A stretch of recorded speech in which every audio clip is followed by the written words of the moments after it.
Ժողովուրդ օրաթերթը գրում է Փարաքարի համայնքապետ Վալոդիա Գրիգորյանի սպանության քրեական գործով նախաքննական մարմինը Մերձավանից մի շարք անձած հեռախոսներ է առգրավել եւ այս ընթացքում վերծանում են ինչպես հեռախոսային խոսակցությունները, այնպես էլ ստուգվում են հեռախոսներում առկա տվյալները։ Գրում է թերթը։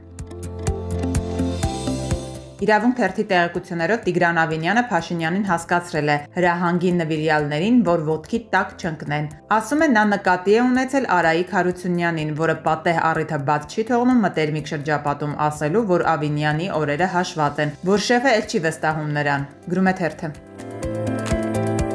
Հրապարակ թերթը գրում է միջազգային արբիտրաժային դատարանը վարույթ է ընդունել Ամուլսարի գործը։ Դեռևս 2023 թվականին Ամուլսարի կողմից ընդդեմ Հայաստանի Հանրապետության ներկայացվել էր հայց։ Հայցվորներն ամերիկյան ներդրողներ էին, որոնք այժմ միավորվել են եւ համատեղ հայց ներկայացրել մի իրավաբանական ընկերության միջոցով։ Հայկական կողմից որպես պատասխանող հանդես է գալու Կարեն Անդրեասյանը, միջազգային իրավական ատյաներում Հայաստանի ներկայացուցիչը։ Նրա տեղակալ Արտյոմ Սուջյանը, նույն գրասենյակի ներկայացուցիչներ Մերուժան Հայկյանցն ու Աննա Շահնազարյանը։ Գրում է թերթը։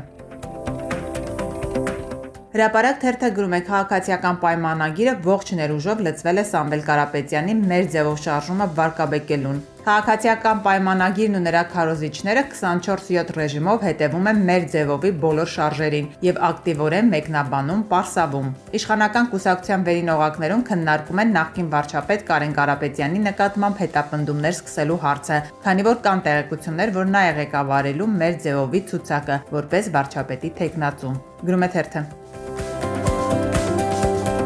Իրավունք թերթը գրում է Գյումրու քաղաքապետ Վարդան Ղուկասյանի եւ նրա ընտանիքի հանդեպ ճնշումները անցել են ստվերային փուլի։ Թերթի տեղեկություններով Ղուկասյաններին 24/7 գրաֆիկով հսկում են իրավապահները քաղաքացիական հագուստով եւ աչքի չընկնող մեքենաներով։ Սակայն նրանք շատ դժգոհ են, քանի որ ոչ մի կրիմինալ բան դեռ չեն կարողանում գտնել։ Գրում է թերթը։